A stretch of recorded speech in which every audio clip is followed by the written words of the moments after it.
Hey everyone, I'm Olivati, nail artist and nail educator from Oli's Makeover.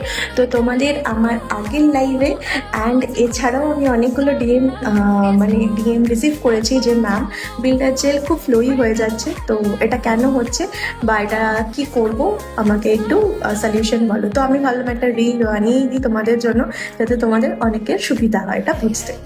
তো first হচ্ছে builder jail summer সিজনে flowy হবে টেম্পারেচারের জন্য, এটা খুবই ন্যাচারাল, ঠিক আছে।